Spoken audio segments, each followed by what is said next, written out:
Hello, good evening, wherever you are in the world. Thank you for being here with us. My name is Demetrius Frazier. I'm with Black Men Read. I'm geeking out right now. I'm really happy to have our guest this evening, Lamar Giles. You see the name. We'll get to talking about all the things that he's about, his books, his writing, all that good stuff. I'm fanboying right now. So one, thank you for being here, Lamar.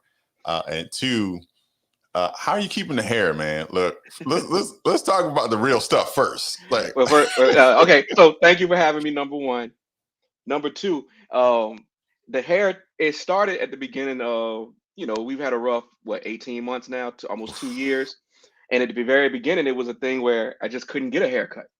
Everything right, shut that's down, true. That's and true. so I was growing a amateur fro. It wasn't coming out too good, and I remember having to get on something like this, and it was a friend of the program, Jason Reynolds, who said, "Man, you look like a '70s soul singer right now." Leave it to your And friends. yeah. And so I was able to get a haircut the next day, and that's when I started like trying to figure out I was feeling something like my wife feels when she grows her hair out. Like once you start growing it, you don't want to cut every little thing off. And Right, it right. became this, and it's been getting taller, and I'm thinking about cutting it off. Actually, if I'm being 100% honest, I Okay. just having a hard time pulling the trigger. Well, it's gonna be like, when when you grow the beard, and Hmm. then that one time you cut it off, you're like, yo, I look so different. I think that's gonna be the thing, right? You're gonna feel the difference. It's gonna be a little cooler up there. What I'm anxious to see if I do it because I Yeah. haven't decided yet. I have a 3-month old now, and she's never seen me without this. So the thing that's most exciting is to see if she even reacts when I Yeah, come when in the she does room. the Yeah, little yeah, cock to the side. Yeah, yeah, yeah. yeah. No, I want to see it. I want to see the before and after. Like, Yeah. well, could you do me like a Gumby in the middle though? Could you? Could I you do thought the about it. stair step? Could I you- thought about it. It's just the maintenance of it. The Gumby look good days 1 and 2, and Oh, if you day don't get three or that, yeah, four. yeah, As soon as that little scraggly yeah, hair yeah, yeah, start yeah, coming yeah, yeah, back yeah, in. yeah, yeah, Oh yeah. man. So I mean, but no, I'll shoot you a pic if I do it. I'm still on the fence, but I think I'm getting there, man. And the only reason is because I like to wear my knit caps in the winter, and you Yeah. can't really get it over this. Yeah. No, no. Look, I want to see if you can, if you're okay with that. You got a public image and all, Yeah, yeah, yeah, but yeah. if you got it. So for those who are here joining us, Lamar Giles, I know him, good friend, friend of the program, but we want to make sure that you know him and we'll get to know him in this time together. But for those who are unaware, I do want to read your bio. He's a well-published author and a founding member of the We Need Diverse Books, and we'll talk about that. His most recent novels include Not So Pure and Simple, his first contemporary coming-of-age story, and middle grade fantasy, The Last Mirror on the Left, and we'll talk about the sequel to that, which that book was the sequel to the 2019 hit, The Last Day of Summer. Lamar is a two-time Edgar Award finalist in the YA category for his debut YA thriller, Fake ID, and his second YA thriller, Endangered. His third and fourth YA thrillers, Overturned and Spin, which was a Black Men Read Now book for books and bars, uh, as well as the middle grade debut, The Last Day of Summer, received glowing New York Times reviews and was named to multiple best of lists, including Time Magazine, Kirkus Reviews, and Amazon. Fake ID has been optioned by Sony Pictures. Lamar is the editor of the We Need Diverse Books YA Story short anthology Fresh Ink, and a contributor to many YA and middle grade anthologies, including Three Sides of a Heart, Black Enough, Stories of Being Young and Black in America, The Hero Next Door, His Hideous Heart, and Super Puzzle-tastic Mysteries. He has published several short stories for adults as well. Please, please, please, if you're just joining us, help me out in extending a warm welcome to our guest, Lamar Giles. Uh, thank you for And that look, I know intro. that's always embarrassing and you don't like to read the whole bio and all that good stuff, but I think there's a couple things that's so important that we want to talk about. And that's why I wanted to get through the bio. So hopefully that wasn't too much. Oh Um, no, yeah, I appreciate it. No, you did a wonderful job. It felt Steve Harvey worthy. You know how Steve, his oh, intros. well, if it's supposed to be Steve Harvey worthy, I got to get the suit now.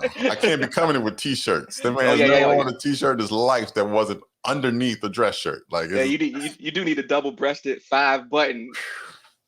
and it's got to be a little bit oversized. Yeah, a Like, little bit oversized, sort of like Jordan in the '90s or when Jordan he's in. even when he's making money, he Yeah, still yeah, has yeah, his suits like a little too baggy. But anyway, yeah. we're not here to bash Steve Harvey.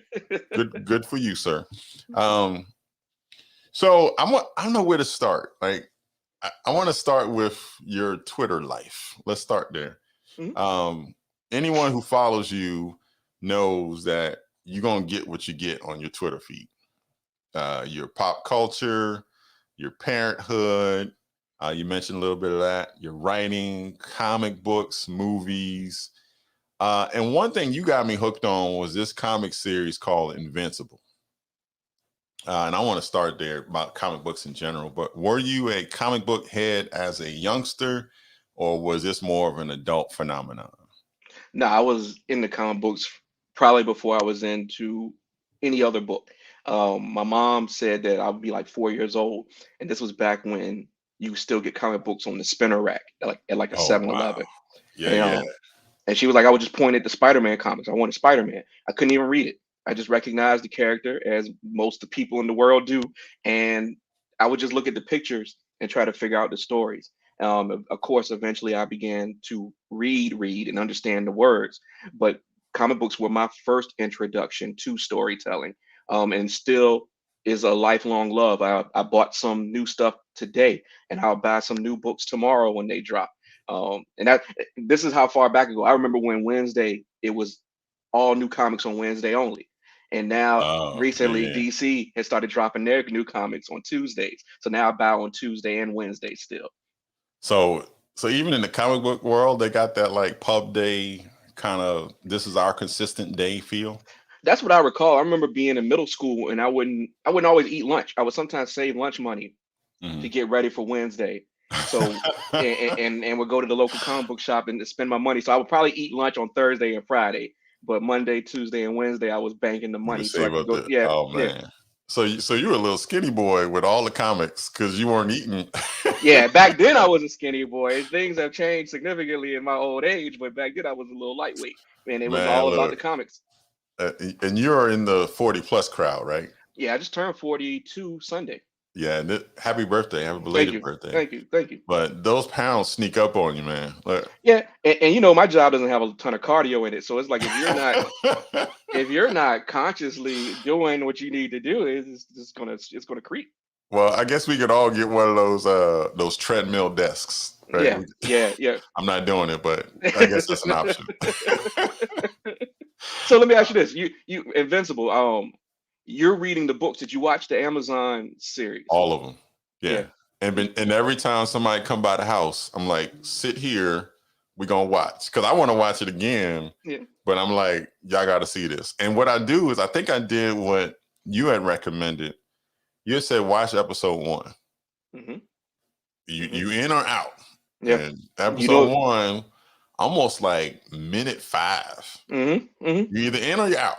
I'm not Yeah. gonna give away the spoilers, but if you have Amazon Prime or if you got somebody's login, go watch Invincible. And that came from a discussion I put on. Um, Either you put it out or somebody else put it out. It was around the greatest villains of comics, Yes. and I that's and I, how we I got to discussion Invincible. and I felt bad because I realized that to even bring that up when you're talking about Invincible, you Mm. risk there being a bit of a spoiler. And so No, anyone who's interested, don't look for my tweet. Just watch it. well, let me say this: even if they read that, Hmm. it's not enough to deter you from enjoying Invincible. Yeah. Yeah. But it was like, oh, this is what he's talking about. Yeah. Well, let me ask you this. So you're reading them. Yep. If you could tell me like how far are you without giving too much away? Like you could probably tell me something really innocuous and I'll get it. Um, in the books, he's gone. Hmm. Um, gosh, that is a hard way to say it without spoilers. He's coming into his own, Yeah. and that's about it. I haven't gotten that far. I have all of them. You Hmm. can't see them; they're kind of off screen here, but um, I want to say I'm on volume 3 or 4.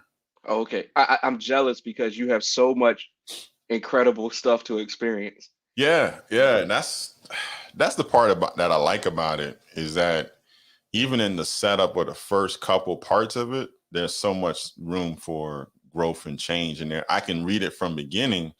Now, I would imagine if you've read it, then you're like, oh man, he about to get to the thing, you know. So cool. So what about this? Other than Invincible, let's say someone's coming into the comic space. Okay. Uh as a newbie or somebody who's read a couple comics, what would you recommend for those two audiences? A newbie coming in and someone who's they had some past experience with reading comics. This is a different answer than what I probably would have given even 2 years ago, Okay. because now we have access to the digital databases. Whether Marvel's got their Marvel Unlimited subscription service, DC has the DC Infinite service, and those are fantastic. I would recommend anybody getting into comics to start with one of those services, because what happens is once you subscribe, in each of them they have curated key issues for any character you can imagine. So I would say most people probably getting into comics now, they may have seen some of the Marvel movies, and maybe Right, they're right. interested in Captain America. You go to Marvel Unlimited, they're going to have a list of really key Captain America stories you're going to enjoy. And from there, you can expand out until you may also like this. They've got those sort of recommendations. So like if you're coming in and you like Batman and you get the DC Infinite service, try some Batmans. They're gonna tell you, hey, you may also like this. Next thing you know, you may be reading some Spectre. You may be reading Dick Grayson when he was a spy with was a Spiral, fighting Spiral, I guess, or was he with Spiral? I'm mixing my stuff up now, but my point is, whatever drives you to get to the comics, if you start with those two, you'll find an incredible amount of material you can branch out into, and eventually you'll be a pro. Okay. Yeah, yeah. It just seems like there's so much to access, right? I mean, there's even some of the libraries are making some of their comics and graphic novels available digitally. Yeah, So which I yeah. think is kind of cool. But and not to cheat, I will give a specific recommendation, Okay. particularly for this audience, the Black Men Read audience. DC Milestone books are back. So those are the characters that were created by Dwayne McDuffie, Dennis Cowan, and crew back in the '90s. These are Black characters: Static, Icon, and Rocket, Hardware. Um, those books have been rebooted, so to speak. And so I would recommend the new versions of Static, the new versions of Rocket and Icon, and the new version of Hardware as a place to start. Okay. No, that hopefully everybody's writing that down. I'm gonna go back and watch the video and get it myself. But because I think in reading, and I think a lot of our brothers have said this, they read they read something that may be nonfiction November right now, right? So they're looking for something to kind of break it up, Hmm. and comic books I think are a perfect way to kind of break it up. You could get some of that edge and history in there, but it's a different format. And so it reads different. There's more visual stimulation there too. And I think that could be an excellent way to kind of break up the reading. Oh, definitely. I mean, between a good story and a good artist, you can't beat a good comic book. Can't beat it, man. Can't beat it. You also had, and speaking of Twitter, you had an interesting take on something I want you to share with the Mhm. audience, and that was around T'Challa's Oh yeah, appearance in any future Black Panther movies. I think the discussion has been moved to he's not going to show up anymore. yeah. And I think you were commenting that it would be ashamed that children 10 years, 9 years from now will never get to see T'Challa on screen, right? Yeah, yeah, definitely. I mean, and I'll preface this with a couple things. I said this last year, not too long after Chadwick Boseman passed. I was asked about it, and I got killed for this, but I stand by the point. And for those who don't know, the thing that's happening right now is they're not going to recast the T'Challa character in the current version of the MCU Black Panther movies as a way to honor the passing of Chadwick Boseman, who played him in the 2019 film. And what I've said is I understand that sentiment in the immediate moment, but if you ask me if T'Challa should never be recast and never appear in any Marvel movies going forward, I really don't agree with that, because to me that's a decision being made in this moment because we're grieving.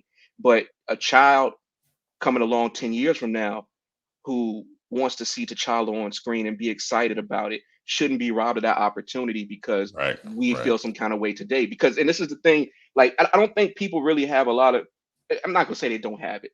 I don't think people are expressing a lot of honest perspective on this. 5 years from now, 10 years from now, we're all going to go through stuff. Life will deal all sorts of things to us. Some of us may not be here.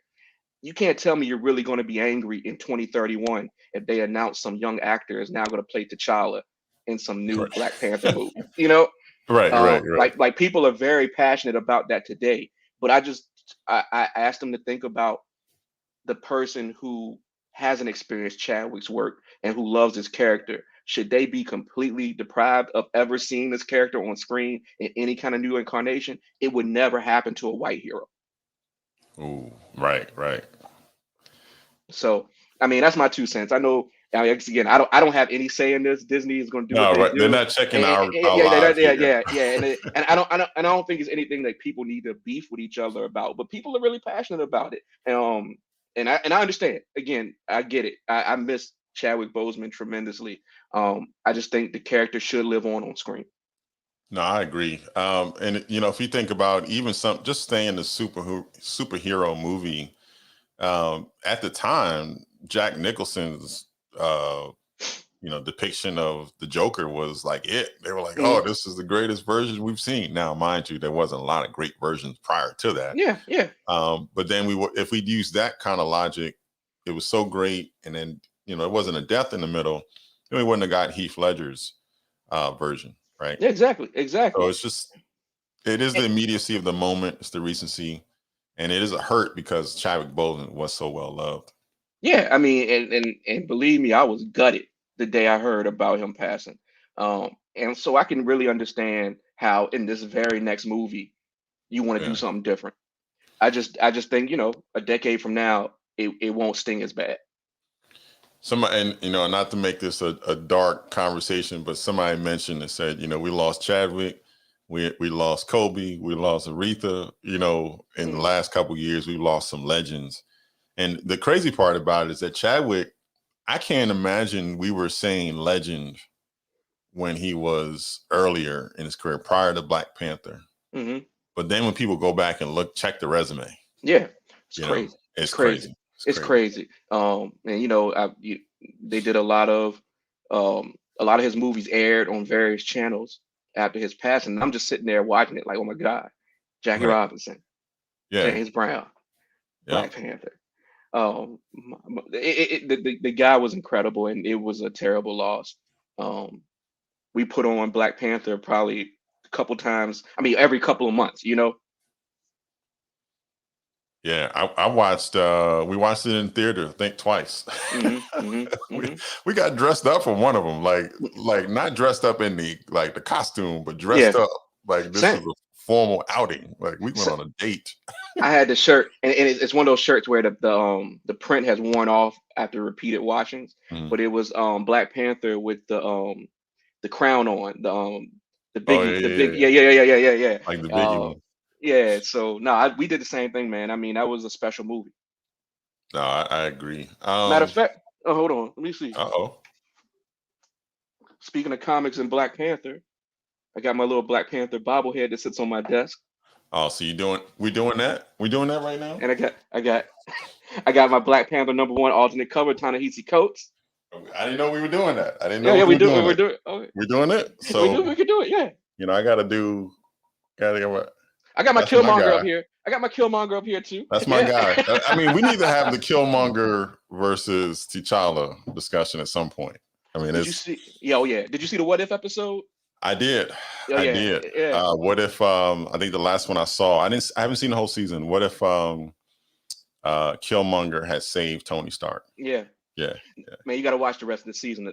The last 2 episodes, amazing. Yeah, it's very well done. So if you Yeah. have not seen that, again, Disney needs to send us some checks. I mean, because Let me tell you, as a former Disney employee, they are not sending us any they're not sending us any checks. They're not That's how sharing they none of stay that so money. rich. They're not They sharing don't that send money. checks to They're everybody. not sharing that money. I used to work in the Magic Kingdom. They ain't sharing that money. They ain't sharing that money. But anyway, go and watch on your Disney Plus subscription. There's a season of it. What do you call it? 10 Yeah, shows? it's one season. I think it's like 8 or 9 episodes, something Eight like or that. 9 episodes. It's called What If, and it changes a lot of the storylines inside of the MCU, and then it explores that for the next hour. Yeah. So you'll like it. I won't give any spoilers, but there's a couple in there that are really cool. I mean, between Invincible and What If, man, comic book animation has been on one this year. Yes, for sure. Never mind. Look, we really feel like fanboys of both of these because I can't wait till Invincible comes back out. And I don't know how many what ifs they're going to do, if that's going to be the end of it. But no, they announced the second season is coming next year. Okay, well, they got a hurdle now because they done set the bar pretty high. Mm-hmm. There's not much more they can go. I do want to switch gears a little bit because last month you were involved in the Black Readers Conference, the first annual version of it. Yes. And we put you on the spot. And we said, and for those of you who weren't there, Black Readers Conference was really good. But your guest here tonight, Lamar Giles, was in a specific segment where he was asked to match with other panelists to match a song to a book that was given to him. And what I loved about it was he killed it. He was given some really hard books, and he had to come up with a song in competition with his panelists, and he did great. That's not where I want to go. I was giving you a quick flower. Thank you. I was very stressed. I was very stressed in that contest. I wasn't gonna bring it back. Well, one of the things that typically comes out of music discussions is, who's your favorite? Top lyricist, top rapper, favorite group, blah, blah, blah. And I don't want to go top. I want to go dig in the crates a little bit and I'm going to put you on the spot a little bit, but who is the most underrated hip hop group of all time that you have in your box? Oh, that's interesting. Underrated, because underrated. When you think about the groups now, I mean, this is just I guess the age of it. You tend to think about the biggest groups. Yep. So I mean, immediately when you say group, I'm thinking Wu-Tang. I'm thinking Tribe. Underrated NWA. Run DMC. Well, I mean, I don't know if this is necessarily counts as underrated. I feel like they got their props back in the day. But I love the Far Side. I think I brought up one of their songs when we were doing the contest, running, and I love their music when I was a kid. So I'm gonna go there. I'll say Far Side is one. I don't know if underrated is the way I would describe them, but if you're unfamiliar, that's good music. Go check it out. PHARCYDE. Mm-hmm. Yeah, go check them out. You probably heard Passing Me By. Passing Me By. Yep. Yeah, that's probably the one that's probably most universal.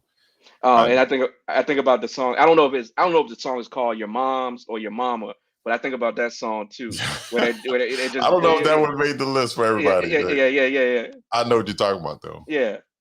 So I went Black Moon. Yeah.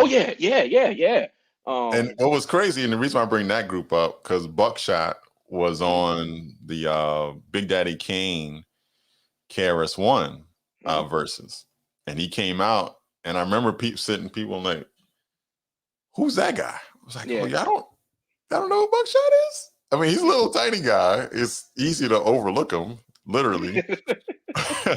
But he was part of a group that had a lot of, I would say, really good songs, maybe classic albums. Yeah, I would say my favorite from them would have been the Buck 'Em Down remix. Oh yeah. I was listening. I had one of those, how you have like the Apple Music channels. The algorithm will pull stuff for you, and I had 90s hip hop on, and that came up, and I forgot about it. But if you don't know the group, and I had to recommend the song, look up the Buck 'Em Down remix. Yeah, go for it. Like And that's probably not going to come up number one on your Pandora Yeah, yeah. radio. But go check out Black Moon. I think you'll enjoy it. And one last question before we get into the actual book series. We do want to talk about that. You've been around for a while. And I read a couple, the titles and things that you've been a part of, but that list is even longer. Most recently, the book that we talked about was added on there. You've been in part of other short story books and things that are not maybe listed in there.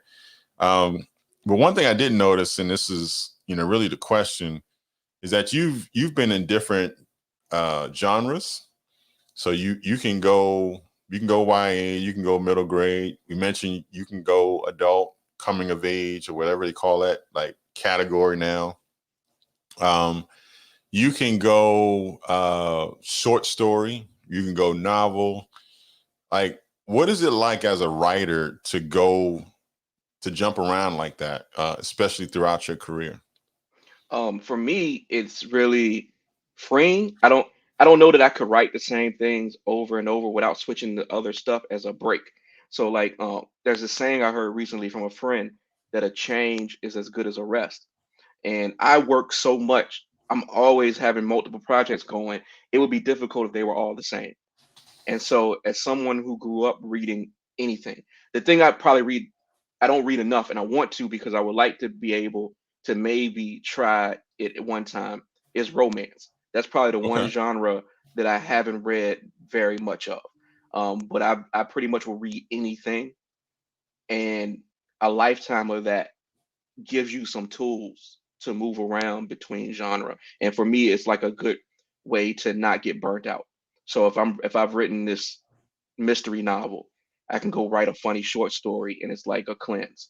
Or if I've written something like Not So Pure and Simple, which is a sort of funny novel, um, going and doing something a little more gritty is a nice change of pace after being in that world for months and months and months. So I enjoy it, and I've had the sort of career, for better or worse, where a Mm. publisher doesn't pressure me to do the same thing over and over. Okay. So I think sometimes when you have writers who have some sort of massive success in one genre, the publisher will be on them to keep doing that over and over and over. And like I said, for better or worse, I've had the freedom to do what I want. No, that's good because we've had great experiences with the books that you've written. Actually, you mentioned Not So Pure and Simple. We gave that to some young girls in a high school, and they were like, "Oh, what's this book about?" I was like, "Well, you ever want to know what goes on in a boy's head while you're talking to your classmates? Here, read this." Yeah, yeah, You that, might that not that's a like it, but here it is. it's a pretty good snapshot. I tried to be as honest as possible. That's the book where I think the last time we were in person, I did the event for Not So Pure and Simple in Richmond, That's right. That's right. and that was maybe a few weeks before the world shut down. And not to get too much on that, but I will say I was planning for that year to be all over the country having these conversations with young Right. people Right. in schools, and that didn't happen because of what happened. And I'm happy that people are still discovering the book.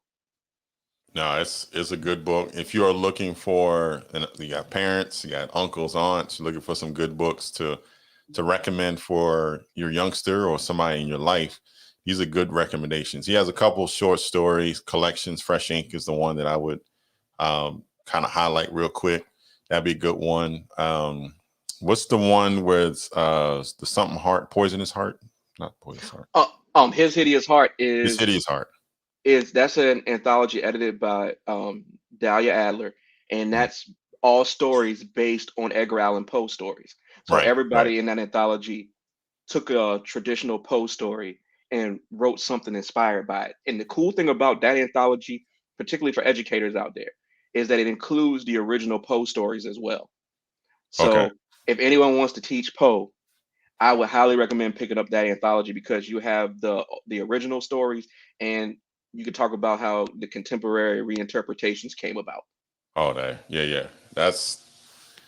I mean, good writing all around, and there's definitely a bunch of different ways in which people can engage with you. and it's not all the same. So spin is different than fresh ink. Fresh ink's different than not so pure and simple. And of course, the middle grades are different. And that's kind of where I want to jump to now. You have an amazing series going here. And for those of you who have not purchased it yet, go out and get your copy of The Last Chance for Logan County. Go ahead and get the whole set. I want to say that because I think where the Alston boys land in this book, you need to have that kind of grounding a little bit in the first one, especially. So I want to start there. Where did you get this concept of the town, the setting, the boys, the family? Like, how did this kind of morph in your head? Well, it was the convergence of like three things. I sometimes forget one of the things when I'm trying to tell this story. So let me know if I don't do all three. Okay. First thing was friend of the program, Kwame Alexander, was starting an imprint. He had tremendous success with a book, The Crossover, winning the Newbery, which is the highest honor in children's fiction. And he was putting together an imprint where he was going to help break out other talent. And he called me up in 2016 and said, Lamar, if you have any interest in doing middle grade, I'd love to hear an idea. And I did have interest in middle grade, hadn't thought about it much because I've been busy with young adult. But since he put it out there, I started to think. And a book I enjoyed tremendously growing up was The Phantom Toll Booth by Norton Juster. If anyone's familiar with that book has a lot of wordplay, a lot of idioms. And if you read the first book in the series, you'll see a lot of that in the book. A lot of wordplay, a lot of idioms around time. And that's the idea that I pitched to Kwame. And part of it, the city that the boys live in is inspired by one of my favorite shows from childhood, DuckTales. And if anyone knows, man. if anyone knows DuckTales, you're familiar with the town of Duckburg. That's right. Which is super weird. There's a whole bunch of super weird stuff that happens in Duckburg every episode. And so the convergence of those three things, Phantom Toll Booth, Kwame's Invite, and DuckTales, sets the foundation for what you have in the Legendary Alston Boys series. No, I did not know this had anything to do or was inspired by DuckTales. One, as soon as you said that, the theme song popped in my head. I'm not going to sing. Go ahead. No. That's not my. That's, as I tell people, that's not my ministry. Yeah. But no, that's kind of awesome. That's cool because the Logan County, is in the title of this one, but it pops up all in the other books. It's very interesting. And there was a couple things before we get to the town itself that I wanted to ask you about because one, I kind of feel like some of this stuff is Virginia. Oh, it's definitely Virginia. Okay. Someone asked me, is it based on my hometown? Not exactly. The stuff the boys do is loosely based on me and my cousins growing up. I have a bunch of cousins. Okay, that would be one of my questions. Like, where did we get this? But the town, I would say, is probably more related to my wife's hometown of Emporia, Virginia, which is smaller than where I grew up. I grew up in Hopewell, Virginia. And the sort of vibe I always felt whenever we would go visit my in-laws in Emporia is like her family, her mom and dad seemed to know everybody. And that's the sort of vibe I felt was appropriate for the county that Otto and she live in and the city, Fry, that they visit specifically. So you can thank my wife in Emporia, Virginia, for what you get in terms of the Virginia feel in Logan County. Okay, it's there. Well, tell your wife and family, I can feel Virginia in these pages. So that's yeah. There was something else I was going to ask you about. Oh, it was about there's some like country things in there in the series. You talk about turning electricity off because it's doing the Lord's work. I'm like, wait a minute. Yeah, I mean, I don't know. A city kid. I don't know how y'all grandma was, but my grandma was like, if you watching TV and that thunderstorm was rolling around, you had to cut that thing off and unplug it. Cut it off. Yeah. I mean, I think Otto and she had to plug it from the wall. Yeah. She was grandma in the book is for real, but to her defense, rightfully so. And you see that in the first chapter of the book. She makes the point like, hey, you don't never know what's going to happen in this county, so go ahead and get that. Yeah, you don't play here. Grandma had experience, and that's the other thing around your characters, right? So as much as you're making Octavius and Rashid, better known as Otto and Sheed, as much as you're making them like the heroes, and that could be counter to what we've seen in other books, you still put in the cultural elements that are perfectly aligned to what we experience now. So, for example, Otto and Sheed are not brothers, right? They're cousins, and they're at grandma's house. So even that, before we even get to the circumstances of how they're there, just feels familiar, right? Like you had mentioned, you and your cousin. You can remember probably times when you and your cousin were at grandma's house. And that was you. It wasn't mom and dad there with you. We're just there either for the summer or that's your living condition. And I was wondering, was that intentional to kind of pull in the Black cultural experience in as well? Or was that just something that happened? Well, it's two things because I have siblings, but I'm not.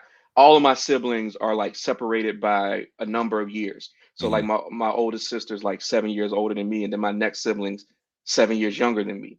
And so I didn't have a brother that was close in age. I had my cousins who were like brothers, and so that's part of what inspired that. The other thing though that I wanted to get at, and I don't know if I necessarily recognized it in the first book, is I wanted to show there are different types of family structures in our community in a way that doesn't demonize those structures. Because Right. I think sometimes in fiction, we've gotten to the point where if it's not this nuclear family, it's always got to be like present. It's not always, but sometimes presented as a bad thing. And I wanted to show like, hey, this is a situation where these boys live with their grandma and their parents aren't villains because of it. Right. Right. Now that doesn't mean Dad's there not aren't locked up in prison. yeah, Right. yeah, yeah, yeah. It doesn't mean there aren't complicated feelings there about where the parents are and when they come back and when they don't, which is what we address in Last Chance. But Right. that's a still, even though it's not the family you would have seen on a 50s sitcom, this is still a loving family with just a slightly altered structure. No, I love and appreciated that because, at the beginning of the first book, you're like, okay, this could just be that they're there for the summer. Wait a minute. Doesn't she's looking forward to them going to school. No, they're not going anywhere. And as you progress through the books, you're like, okay, well, this is the structure. But you never at any point made it where, well, dad was a dirtbag loser Yeah. and and mom was strung out somewhere. It was never those kind of traumatic pieces, which I think is also another great thing about the book for middle graders, is that they don't have to have a bad thing that caused what they're living in today. Yeah. And I think your depiction of that is actually not only beneficial but refreshing, because we don't always Thank you. get that. Thank you. Thank you. I mean, I just wanted, I just wanted to show that a family can take all sorts of shapes, Mhm. and we in our community we see that all the time, and it's not always a pain point. I just wanted to, in I hope it comes across that way. So let's talk about our guys, Octavius and Rashid, better known as Otto and Sheed. Uh, Sheed is, Otto is probably the more nerdy. Hmm. Hmm. He's the book kid. He's smart. He's courageous. Does all that stuff. Rashid is probably the more laid back kid. Still smart, courageous. In the book, you'll see, if you see the cover, you see him with a pick in his hair. So let me start with that. So one, how did you develop the character? And two, were you Sheed? I, but how did I develop the character? I mean, the character came about in sort of like trial and error. And I always say this, like, there's not really a super sexy answer to how we get to the final product that you see in my books. It's many drafts, a lot of rewriting, to really get to what's described. But the visual that you see, which these books have incredible illustrations, the visual look for Otto and She came from Dapo Adiala, who illustrated Last Day of Summer and Mhm. Last Mirror on the left.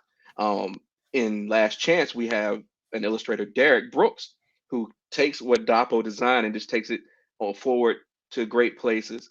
And that's how you get the visual. But, I had many conversations with both of them about how we would depict the boys and the world, and they just knocked it out of the park. Derek Brooks is actually from Virginia as well. Okay. So that was really fun to work with him on the third book. Now, as far as me being she, no, I'm probably more Otto, if I'm being honest. I'm Okay. probably if I had to compare myself to one of the boys, Otto is a little bit of a know-it-all. Um, he keeps little lists. He likes things the way he likes them. That's probably more me. Yeah, and there was even, some other girls. Uh Again, I'm trying to do my best to not give away too many spoilers, but the Ellison girls, I think it's well. Oh yeah, the Uh Epic Ellisons. Epic That's Ellisons. Otto and Sheed's rivals. So in my mind, if you read the books, you know that Otto and Sheed are sort of like a well-known team in the town. When stuff goes wrong, they get involved. But in my head, the Epic Ellisons, who do pretty much the same thing, are slightly better at it than Otto and Sheed. And Otto is that's really bugs Otto. And I love writing the girls. They're super fun. And for those who don't know, we're actually going to do an Epic Ellisons book in the next probably 2023, I think. Um, What? The yeah, Ellison girls are getting their, oh, come on. they're getting their own book. And here's the thing, because I in my head, they've always played the background, even though I Yeah. think they're probably a little bit better. Their adventures are going to take place outside of the county. I always felt like they deserved a bigger world to explore, given their talents. And so I can't talk too much about the book yet because we're really early in editing it, Right, and so right. some things may change, but that is coming. No, that's awesome. Because in their competition, they're fighting for keys to the city and Mhm. recognition. But you're right. Even in their, like sub character state, they've still managed to be better at certain things than the Alston boys. So I love the fact that they'll have their own story, their own storyline. That'd be awesome. Yeah, I can't say too much, but Yeah. I have a plan that I think could be very beneficial, not only to the girl's story, but even to helping some new talent come into the industry. I don't know if it'll work out. I don't know if it'll work out. Everything's, this is a business. It's dependent on how the publisher feels about stuff. But I hope to announce soon that we have much more to do in this universe. Yeah, that's great. So when you and I think authors should typically answer this differently as well. When you were first writing this book, were you thinking it was a series? I mean, I tried to set it up so it could be, but the truth was, I always say the first time, all the years I've been in this industry, the first time I even had a contract that was for more than one book at a time was the last book in this series, Last Chance for Logan County, and the first book in the Ellison series. So if you look back to everything I published, that's many, many years where everything's just one contract. We'll Right, see right. how it goes. If it goes well enough, we'll bring you back to do more. So even though I had the idea, it was never guaranteed.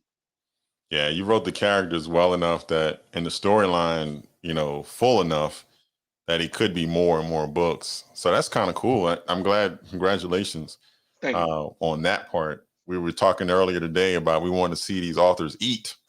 Yeah, yeah. Well, It is we want to make because you're not going out and and doing the tours anymore because of the visits and things like that may be different. But I love the eh, fact that the book has been that successful.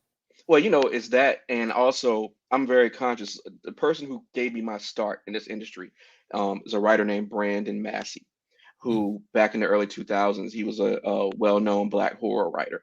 He had a book called Thunderland, another book called uh, I'm forgetting the title of the second book, but Brandon gave me a shot, and the thing he told me was when it was my turn, I needed to be able to do the same thing for someone else.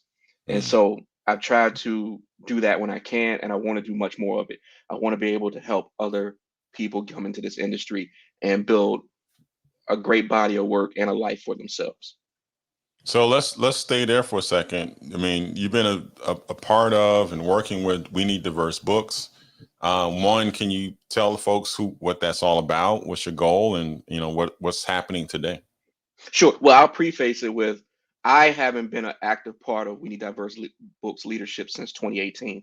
I Mhm. had to stay, and that was after being there for 4.5 years. It was just schedule wouldn't allow it. It's a ton of work, it's a ton of good work. Mhm. But there the people there, L&O, Danielle Clayton, Caroline Danielle. Richmond, yeah, they're still doing great work. So that the organization goes strong. But it started as L&O's brainchild. The idea being at the time, publishers really weren't showing a lot of support for work that wasn't by white people, straight white people, if we're being honest. And Ellen said, hey, it was me, her, and Meg Medina, another friend of the program, Right, right. in Northern Virginia at in 2014 when Ellen said, hey, I got an idea. I want to try to put the industry on notice and let them know that we all out here. Too many of us have the same story where we grew up not seeing ourselves in books, and now we tell these stories, and the publishers aren't really backing us. This was around the same time when one of our industry's biggest conferences, BookCon, announced their lineup of superstar kid-lit authors, and it was all white people and Grumpy Cat. Right. You This Grumpy Cat story, man, I'm telling you, it burns me every time I hear it. And so Ellen said, "Hey, it's time." So we started the hashtag We Need Diverse Books, and it started trending immediately. Got a ton of attention. We got invited to BookCon to do a panel about what happened. This got picked up by pretty much every major media outlet, and on the strength of that, we decided it was best to start a nonprofit to try to change the industry. And in many different ways, we develop programs that help, whether that's WNDB in the classroom, which puts sets of books in the classroom with kids and brings the author in so kids can see writers who look like them. There were the Walter Awards and the Walter Grant. The award was to recognize diverse creators that may not get recognized by other industry awards. The grant was to help new creators come into the industry. I think the first recipient of that was Angie Thomas, who we know went on to write mega That feels like a good bestseller, investment. The Hate You Give, and a number of other programs. There's programs to help interns who want to go work in the industry, programs to to connect mentors with creators to help guide them. So the organization's done a ton of good work, and it's still doing that good work thanks to those ladies that are running it right now. Oh yeah, we appreciate the work that's being done because the output that's coming out of there is just going to be something that lasts for a very long time. An investment in Angie Thomas now or then has yielded inspiration for other people after her, so that's the part that we can't underscore enough. So let me go to a little bit lighter as we get ready to close. I got a couple questions for you. Again, I'm gonna put you back on the spot. But I noticed something in Twitter land. I follow a lot of authors, and you guys are some tortured souls. I mean, let me just start there.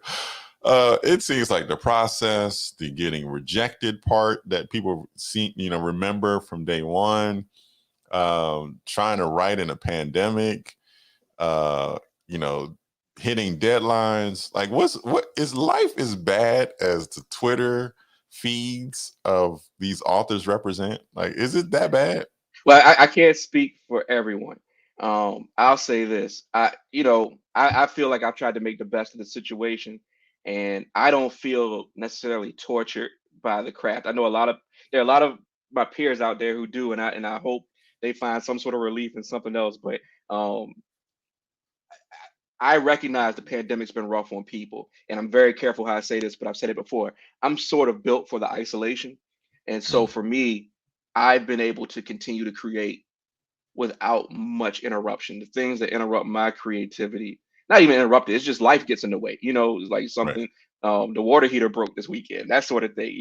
It's that sort of stuff. But otherwise, I feel good. I love this job. I love doing the work. I feel bad that there are people in the industry who are tortured by this craft. It's one of those things where I sometimes wonder if there's something else they might want to do to what I'm saying? A little like less stressful. Yeah. You don't have to be in this particular industry. I mean, so if it causes you a lot of stress, I hope you find something to relieve that. Yeah, so I'm always wondering, like, is it that bad? But thank you for that color, because it sounds like, everybody says, well, you should write a book. I'm like, after looking at all these writers, I don't think that's for me, but it could be just experience and how you handle the stuff that comes at you. I mean, I don't know. Everything's hard, right? I always say everything is hard. So you might as well put the energy into something you really want to do. Now, I'm not going to lie to you, like our industry doesn't have some nonsense going on. Oh, yeah. I mean, but I don't know that there's an industry that's not like that. Right. Yeah, come to corporate world. It's not much better. I was a corporate guy for 12 years.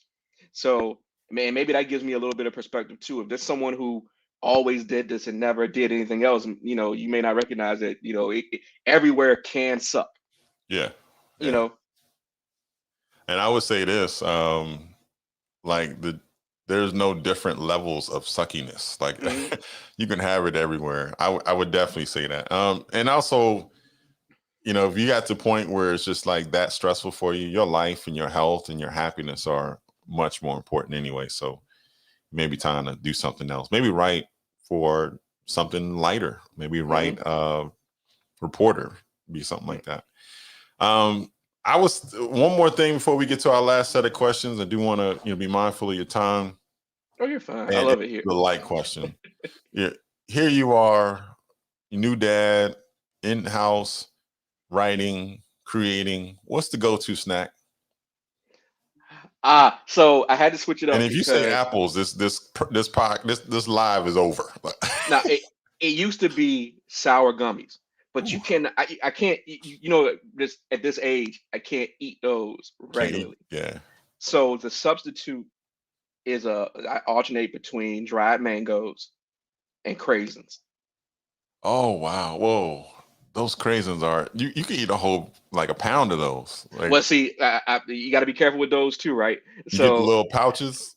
well, now I got the big Costco, like the 3 pound bag, but I just put a little bit in a bowl and seal Okay. the bag up, Yeah. and that's, you Distance know, yourself from the rest. yeah, yeah, exactly, exactly. But I All mean, right. in a different time, it was gummy savers, sour gummy savers. Yeah. And I noticed I would imagine if you're traveling more, you're moving more, you know, having a little bit extra gummy is not gonna hurt you as bad as what we're doing now, which is we sit right here, you know, all the time. So I get it. Last question, and this is, you know, just for, you know, next steps. What's next on the horizon for you? So the Ellison's book I already talked about. Right. So hopefully I'm thinking that'll be around 2023. I just finished a speculative horror novel. It's a YA novel for Scholastic. And here's the thing, I would tell you the title, but we're sort of in discussions about changing the title because it's the title of somebody else's book and we don't want to clash. So Okay. just you'll hear more about that if you follow me on social media once we nail down those details. But that book's pretty much done. And I am writing a graphic novel that I can't talk too much about. I'll tell people that it's for a company that you've heard of. Right. Like Well, is it, non-disclosure agreements are a trip, y'all. You can't. yeah. Yeah, yeah, You don't want to get in trouble with the lawyers, man. yeah, yeah, But, yeah, yeah. so the speculative horror, when is that time range? Is that 2022, 23? I maybe 22, maybe fall 22. Like we're still trying to Okay. nail down some of that stuff too. So I could really end up with a gap year, honestly, where like next year I may not have anything out, and But then then have 2023 a bunch of stuff happens. You know, so okay. you know publishing schedules are strange, and then the supply chain stuff is a factor now too. Yeah, yeah. So Um, I don't have anything definitive next year, but that could change. But I think 2023, you'll see several things. Okay. No, that's good. And just as a reminder for folks, go buy the book, go buy the set.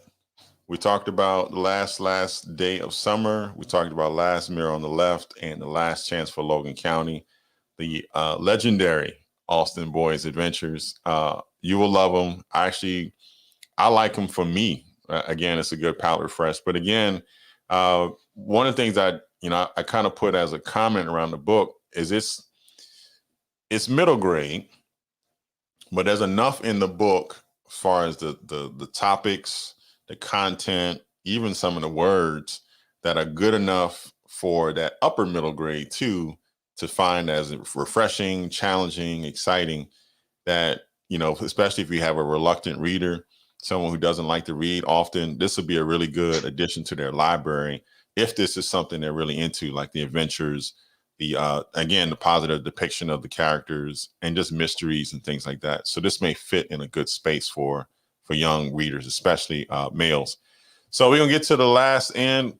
Make sure to go follow him on Twitter as well. You'll enjoy that.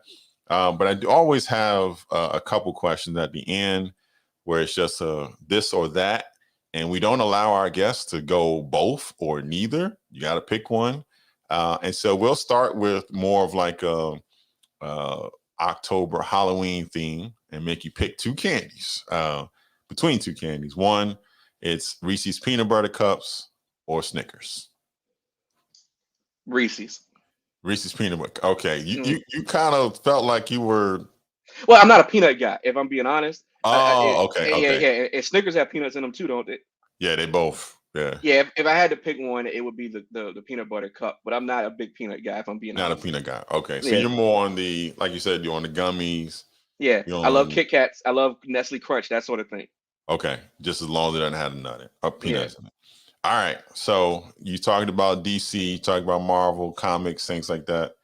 Uh, I'm gonna switch it up a little bit because the Marvel DC, especially in the cinematic universe, it's not really. I don't think it's debatable in the movies anymore. But what about DC animated movies versus DC live action movies? Animated. Yeah, yeah. I mean, and if I want to be really specific, I really prefer the animated shows from the late '90s, early 2000s. But Okay. Young Justice is great too. Yeah, I was watching a couple of the DC animated movies, the Batman's, Mm. the more recent ones. They're actually pretty well done. Yeah, I saw one recently. Was it Bad Blood? The one with the Court of Owls, and Yeah, yeah, they're good. They're good. yeah. The not the Killing Joke. Yeah, I There's a started couple. that. I started that and haven't finished the second part. Yeah, I was pleasantly surprised because I went in with the DC live action movie experience. I'm like, oh, this is gonna be trash. I don't want to watch it. And then wow, this came out really good. All right, so last but not least, we always like music. We talk about hip hop a lot. So I'm gonna make you pick between J. Cole or Kendrick. Cole, Cole all day. all day, all day. All day. Is I mean, that no, no, because Kendrick ain't came out with no music?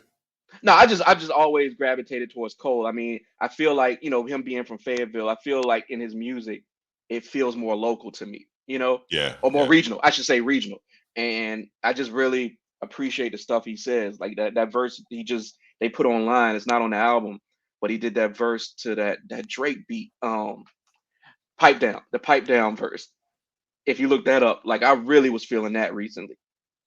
yeah. You had shared a freestyle with me as well, and that just led to a bunch of freestyles that I was listening to on YouTube. Do you have a favorite freestyle artist? Uh, Black Thought probably. yeah, and Yeah, I I think mean, that was one that we watched. I think it was Common was another one. He had did a mhm. recent one. The King Los LA Leakers King verses. Los. That was that Yeah, was the that one. that that that one, that one's wild. Yeah, and Cassidy has a couple good, really good Oh ones yeah, out there. yeah, yeah, yeah. Cassie's one of the best. I mean, I can't even front.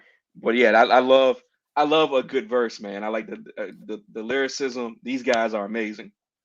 Somebody gave a kudos to Black Thought one time, and I never thought of it. He said, "Look at on that freestyle because then he freestyled for like good 30 minutes. Felt like Hmm. he said, look at his breath control. Hmm. Hmm. He said, go home and try to just continue to talk at a rapid level for 30 minutes. You'll Yeah. you'll be done by three. Like, I mean, it's for real professionalism. That is a professional at work. Watching Black Thought or listening to Black Thought rap to me is like watching Jordan play. You know.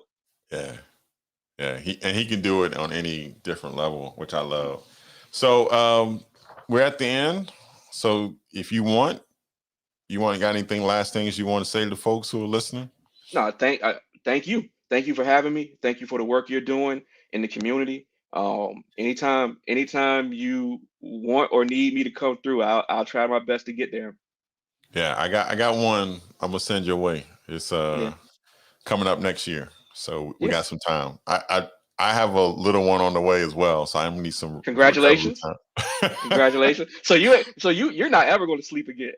No, no, that was one of my questions. I didn't ask you because I was like, I don't want to jinx myself. I was like, what's your sleep pattern like? I was like, nope, But I'm not gonna do that but because mine is but gonna be terrible. Yeah. I'll say this. I mean, I'll give my baby girl some props. She is sleeping through the night now, and she's been doing it for a couple of weeks, and we are grateful. Look, look. Every parent that's on here that's watching this is gonna be Hmm. like, yes, that is a Yeah, victory in itself. So yeah, yeah. Kudos to baby girl. Kudos to you and your wife Thank on you. Thank you. the new addition to the family. Wish you well. And for everyone who's joined us, thank you for joining in. Go buy the book, Last Chance for Logan County, and buy the whole series. Alston Boys, Legendary Alston Boys series is one to read, and I think it's one to share, especially now as we get to holiday season. So with that, we're going to call it a night. And thank you, everyone, for joining in. And remember, go follow Lamar Giles on Twitter to enjoy a good feed. Thank you, everyone. Thank you.